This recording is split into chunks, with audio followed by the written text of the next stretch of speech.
This time I'm going to show you how to finish off one of the finer threads that you can actually knot, but I've got something called a culotte here which will cover the knots to make it neater. I've got a silk thread here, which I say we come on these cards. These are the ones that come with little wire threaders on there, which are great. It means you don't need to use a needle or anything. So I'm going to start by showing you these culottes. So at the end of this, I'm just going to tie a knot, okay, just a normal overhand knot.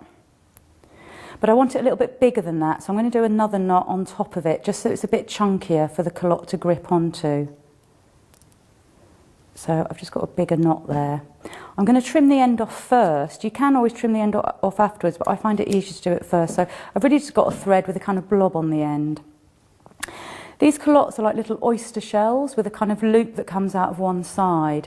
So the idea is I sit the knot inside the oyster shell and just close it around it. You can do this either with your fingers or with the flat pliers to squash it. So I just sit that in there and squash it closed. You can't really see what I'm doing, I realise, because it's also small, but squash that around the knot, and then say you can always trim that tail end off. I've already put some beads on there, so I'm just going to slide those down there and just put a few more on to finish this off. With this wire threader, it is so easy because they just go straight on there. These are just some glass pearls that I'm using here. I'm just putting them on in a random order. And no particular pattern, but obviously you can do that.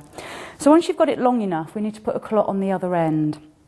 So I slide all those down there, and I'm going to tie a knot in this end and slide it down close to that last bead.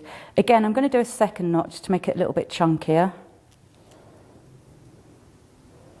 Try and get that on top of the first one. There we go. I'm just going to do a third one because those two have actually knotted slightly away from each other. So if I do a third one, it should hopefully pull those all together. So again, my culotte, I'll trim off the end first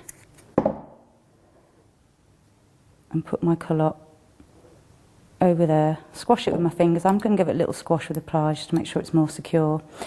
Now, like we were talking before with the other leathers and cords, I've essentially turned that into a loop on the end so that I can now put any type of clasp on there. I've got a trigger clasp and a jump ring here just to show you a different version instead of keep using toggle clasps. So I'm going to hang that on there, and then I'm going to use the pliers.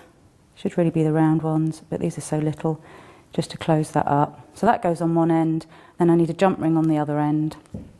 So I've got one there, hang that on there, and squash those closed. So now all you need to do, that little catch, hook it on, and you're all done.